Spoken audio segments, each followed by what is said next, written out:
जय श्री कृष्णा। आज भगवत गीता के अध्याय 13 का 6वां श्लोक। इच्छा, द्वेष, सुख, दुख, स्थूल देह का पिंड, चेतना और धृति, इस प्रकार विकारों के सहित यह क्षेत्र संक्षेप में कहा गया है। पिंड चेतना यानी शरीर एक प्रकार की चेतन शक्ति है।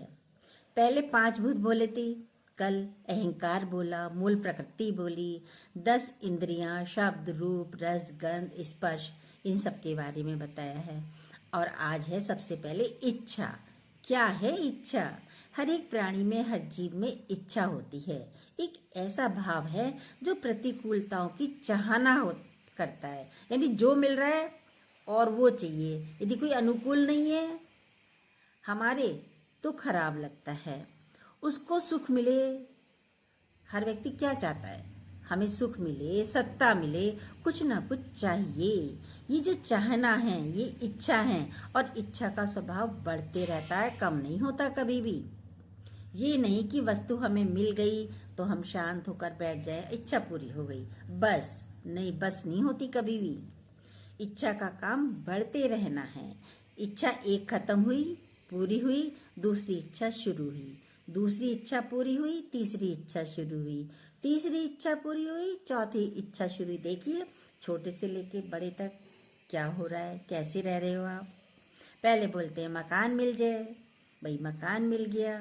अब क्या कहते हैं, उसमें अच्छा सा फर्नीचर हो जाए, फर्नीचर मिल गया। अब कहते हैं मेरे बेटे की शादी हो जाए, भाई अच्छा घर हो गया, फर्नीचर हो गया, बेटे की शादी हो जाए। यंग हो गए बच्चे, शादी हो गई।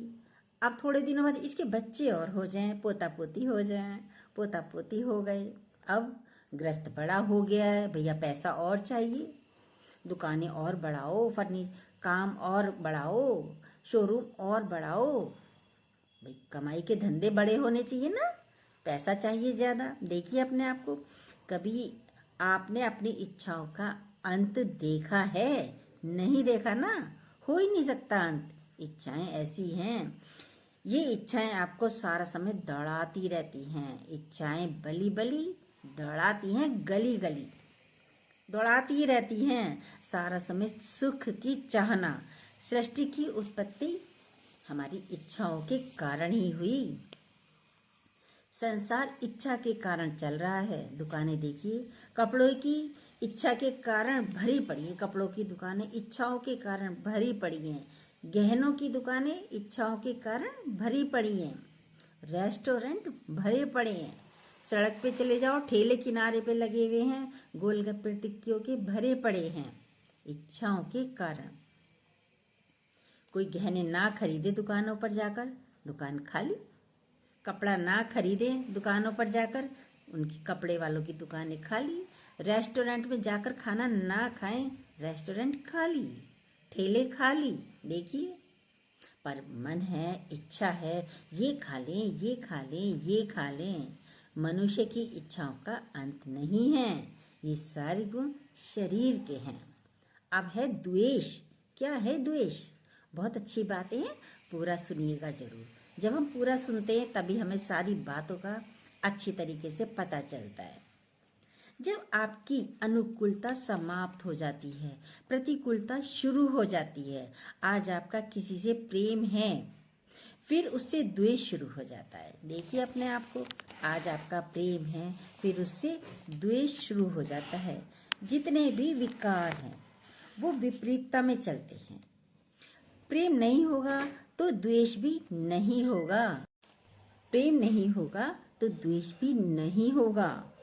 देखिए पति पत्नी आपस में लड़ते ही रहते हैं, प्रेम है वहीं लड़ाई है। एक समय आता है लड़ाई भी खत्म हो जाती है, जब शादी होती है तब टिक टिक टिक टिक चलती रहती है।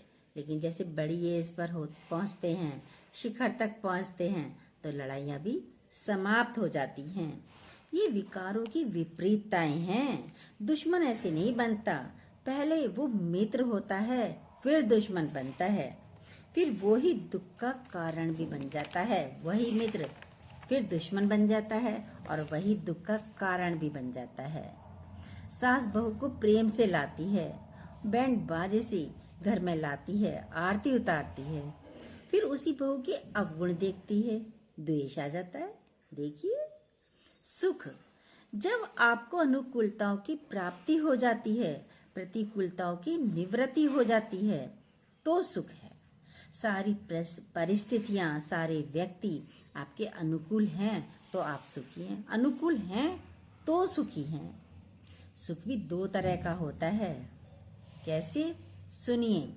एक सुख शारीरिक सुख है। हर एक को शरीर के सुख अलग अलग होते हैं। हर एक के शरीर के सुख अलग अलग होते हैं, समय समय पर बदलते रहते हैं। जैसे आजकल जाड़ा है तो हीटर के पास बैठ जाएंगे, बड़ा सुख मिल रहा है शरीर को। देखिए, मानसिक सुख, कोई आपको पद मिल जाए, बड़ा सुख मिलता है। बड़ा पद मिल गया, ऊंचाइयों वाला पद मिल गया, बड़ा सुख मिलता है। कोई आपकी प्रशंसा करे, मानसिक सुख होगा, मेरी प्रशंसा हो रही है। लॉटरी निकल जाए, बड़े सुखी हो जाएंगे। नौकरी मिल जाए, बड़ा मानसिक सुख हो जाएगा। बड़ा पद मिल जाए, बड़ा मानसिक सुख होता है। हर एक के मानसिक सुख अलग अलग होते हैं। माँ का बेटा आ रहा है, बड़ा मानसिक सुख होता है। बहुत दूर से आ रहा है, विदेश से आ रहा है, पढ़कर आ रहा है, फलाने शहर से आ रहा है, बहुत दिनों बाद आ रहा है, माँ को बहुत मानसिक सुख मिलता है। प्रेमी की याद में बैठी है प्रेमिका, तो बड़ा मानसिक सुख मिलता है। भक्ति में भी हमें बहुत सुख मिलता है। चाहे आप ईश्वर की भक्ति में भी बैठे हो, तब भी बहुत मानसिक सुख मिलता है। चाहे आंखों में आंसू भी आ रहे हों, तब भी हमें बहुत मानसिक सुख मिलता है। शरीर से तो आपका मनपसंद खाना मिल गया, बड़ा सुखी होते हैं। भाई, शरीर के अंदर हैं, शरीर के भाव में हैं, बड़ा अच्छा खाना मिला है आज मैंने भर पेट खाना खाया है, बड़ा मानसिक सुख होता है। देखिए, आज मेरी मनपसंद की चीज़ मिल गई है, आज मलाई मिल गई है, कड़ी मिल गई है। जिसको जो जो शौक है, अच्छा लगता है, मानसिक सुख मिलता है। मनपसंद कपड़े पहनने को मिल गए, बड़ा मानसिक सुख होता है। विपरीतता, बीमार हैं तो दुखी हैं, बीमार हो गए, बड़ा दुख है, जीवन में बड़ा दुख है। आपके अनुकूल चीज नहीं मिलती तो आपको दुख होता है। कोई गाली दे दे तो आपको दुख होता है। कोई चला जाए, मृत्यु हो जाए तो दुख लगेगा। भी चला गया, मृत्यु हो गई तो दुख लगता है। नुकसान हो गया, बच्चा कहना नहीं माने तो दुखी होते हैं। ये सब भाव शरीर के हैं। आप तो कभी ऊपर और कभी नीचे होते रहते हैं।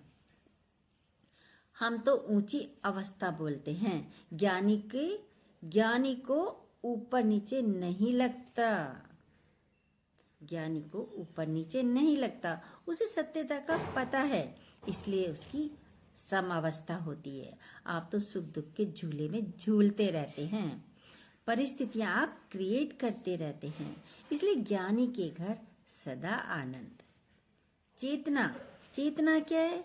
शक्ति, जो इन सब लाभ हानि सुख दुख को जान रहा है, पर इनको शक्ति देता है कार्य करने की। जो जान रहा है वो इन्हें शक्ति देता है कार्य करने की, जिसे चेतन शक्ति बोलते हैं। पिंड देह की चेतना है। ये कौन जान रहा है? लाभ हानि को चेतना जान रही है। इस चेतन शक्ति को कौन जान रहा है? ये तो तीसरी अवस्था है। कोई तीसरा ही है नहीं है? कभी एकांत में बैठकर जानिए अपने आप को। चेतन शक्ति हर एक में है। बोल रहे हैं, मुझे हाथ में पैर में दर्द है, पीड़ा हो रही है, या आज हम बहुत अच्छा फील कर रहे हैं। कौन कर रहा है? वो चेतन शक्ति है। वो भी इस पिंड में ही है। कौन कर रहा है? चेतन शक्ति। वो भी इस शरीर में है, इसी शरीर में है। हर एक की अपनी चेतना है। किसी को सर्दी ज्यादा लगती है, किसी को सर्दी कम लगती है, सब अपनी चेतना शक्ति है। किसी को कम लग रही है, किसी को गर्मी ज्यादा लग रही है, किसी को गर्मी कम लग रही है। ये भगवान की शक्ति, चेतना शक्ति मतलब भगवान की शक्ति है। धृति क्या है? माना धारण करना। ये जो धारण करता है, आपकी इच्छाएं हैं, आपके दुख हैं, मन हैं, ये धृति ने धारण किए हैं। इंद्रियां सब एक दूसरे से जुड़ी हुई हैं। पूरा सुनिएगा, कहीं बोर मत होइएगा, बहुत अच्छी बात है। एक एक शब्द का अर्थ बहुत अच्छा बताते हैं गुरुजी, जो हम आप तक पहुंचाते हैं। इंद्रियां सब एक दूसरे से जुड़ी हुई हैं। भाव हैं, सुख है, दुख है। भाव क्या है? सुख है, दुख है, द्वेष है, घृणा है। आपके भीतर इन सब भावों को किसने धारण किया है? धृति ने। आपके अंदर सब चीज इकट्ठा है। ये इस शरीर के अंदर सब चीज इकट्ठा है। जीवन में, जीवों में भी है और व्यक्तियों में भी है। ये सभी चीजें जीवों में भी हैं। उन्हें भी नफरत, घृणा, प्रेम सब है। उनमें भी प्रेम भी होता है, द्वेष भी होता है, दुख भी होता है। उनको भी चोट लगती है तो दुख होता है जीवों में। चींटी में भी होता है, पकड़ने चलो तो भागती है डर के मारे, वो भी भागेगी। ये सब में है, जीवों में भी, मनुष्यों में भी। ये जो शरीरधारी हैं सबों में, सभी में है ये सारे भाव। चेतना भी हर एक में है। वो भगवान की शक्ति है।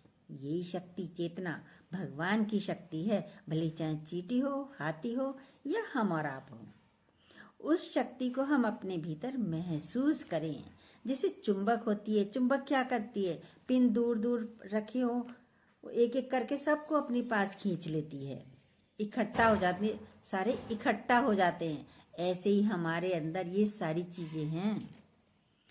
चेतना शक्ति एक चुंबक का कार्य करती है हमारे अंदर। आप स्वयं को देखिए, आप में प्रेम का भाव है। आप में ही द्वेष का भाव भी है, प्रेम का भाव भी है, घृणा का भाव भी है। देखिए, सारे भाव आपके अंदर हैं। जो आपसे प्रेम करता है वह उतनी ही घृणा भी करता है। ये देखिए, कोई घृणा करने वाला दूसरा नहीं होता। जो मित्र है, पहले ही बताया, वही दुश्मन होता है। जो सगा है वो ही दुश्मन हो जाता है। एक तो क्षेत्र हुआ, एक क्षेत्रज्ञ हुआ। उसको भी जो जान रहा है, उस चेतन शक्ति को कौन जान रहा है? वो रहस्य है। हमको दुख है और हमको दुख हो रहा है, हमको महसूस हो रहा है, उसको भी कौन बोल रहा है? उसको आज तक कोई नहीं जान सका। ये तीसरा है। उसको ही जानना ज्ञान है। जो विपरीत चलता है वो खराब नहीं है। हमारी इच्छाएं हैं उसमें कि ऐसे चले, वो तो सही चल रहा है। हमारी इच्छाएं ऐसे चले, ऐसे करे, मुझे माने, मेरे को पूछ के जाए, कहना माने, मेरे अनुसार चले। उसको ऐसे बोलना चाहिए, उसको ऐसे चलना चाहिए, उसको ऐसे करना चाहिए। और यदि वो विपरीत चलता है, आपके अनुसार नहीं चलता है, तो आप उसे प्रेम नहीं कर पाते हैं। ज्ञानी को कुछ नहीं, किसी से चाहिए नहीं। ज्ञानी को कुछ किसी से नहीं चाहिए। ज्ञानी वही है, वो प्रेम में है। कोई पूछे ना पूछे, कोई करे उसका ना करे, कोई फर्क नहीं पड़ता। तभी वो अपने एक स्वभाव में रहता है। उसको अनुकूलता की आवश्यकता नहीं होती, तो उसके जीवन में कभी प्रतिकूलता भी नहीं आती। उसको जो हो रहा है वो बहुत अच्छा हो रहा है, मेरे प्रभु की इच्छा से हो रहा है। प्रेमी में कमी क्यों होती है? आपकी चाहनाओं के कारण होती है। उस चीज को आप हटाएंगे, मेरे को नहीं चाहिए, जो करे या ना करे, मेरे अंदर कोई भाव ही नहीं है कि कोई मेरा करे। अंदर से फिर से प्रेम उमड़ने लगेगा उसके प्रति। ये होते प्रेमी। कोई करे ना करे, कोई मेरा इच्छा ही नहीं है हमारी। हम सबको इज्जत और प्यार दें, हम दें उसको सबको प्यार और इज्जत। हर एक के प्रति हमारा भाव प्रेम का हो। हर एक ईश्वर स्वरूप है, सभी को इज्जत दीजिए। एक राजा था, रोज मंदिर जाता था। एक बार उसको लगा सब भगवान हैं, पता चल गया सब भगवान हैं। संतों की वाणी सुनी, पता चल गया संसार में सब भगवान हैं। कौन भगवान है? जो भगवान वो है जिसने तिलक लगा रखा है माथे पर। भगवान तिलक लगाए होते हैं।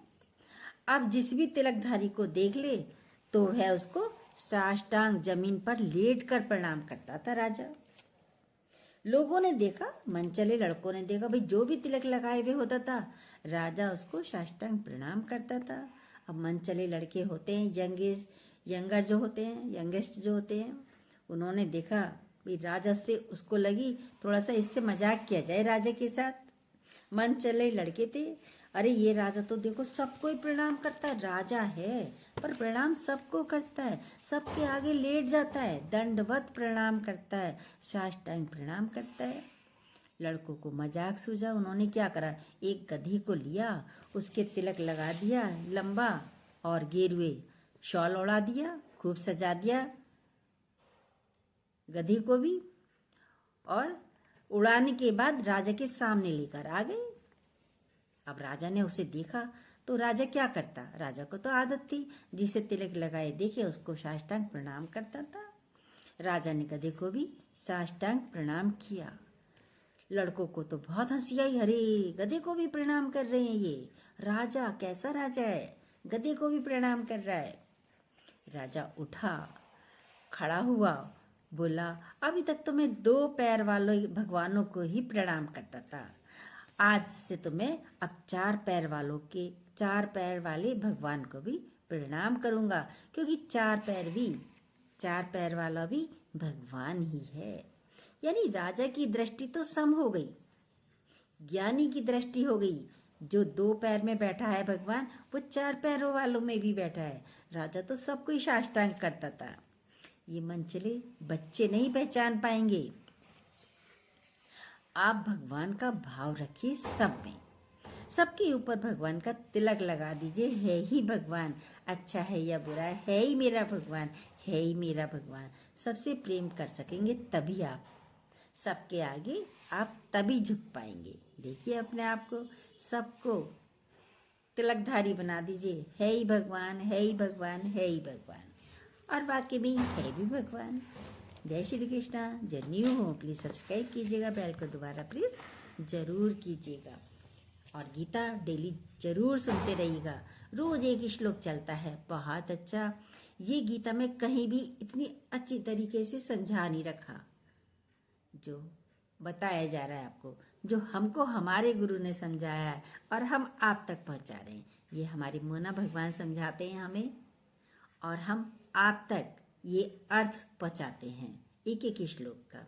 हम में भी इतनी सामर्थ्य नहीं है, ये तो हमें गुरु ने सिखाया है, समझाते हैं, सुनाते हैं, तब हमारे अंदर भी आया है, और हमारे मुख के द्वारा भी वो स्वयं ही बोलते हैं, हम नहीं बोलते।